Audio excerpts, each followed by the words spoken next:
Today we're going to be changing two sets of ceiling lights in a second generation Honda Pilot. To access these light bulbs, we're going to need a plastic trim removal tool. These lenses are tricky because there's a lot of small parts on them that are ready to break at any moment, but your best bet for taking these out without damaging them is to go in from the side closest to the center of the car.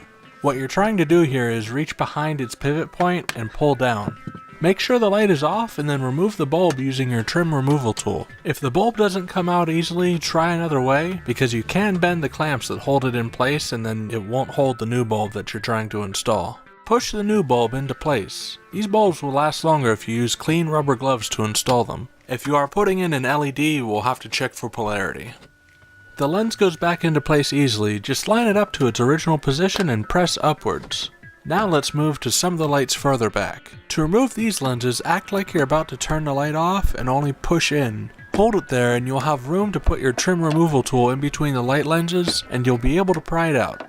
With one out of the way, the other one comes out even easier. These bulbs are difficult to grab and remove, so use a pair of needle nose pliers and gently pull the bulb out. If you squeeze too tightly, you can break the bulb, and not only will you have to clean up the glass, it'll be even harder to get the rest of the bulb out. Fortunately, putting in the new bulb is much easier, and so is putting in the lens. The lenses do have a left and a right side though, so look for the tab and the slot that the tab goes into.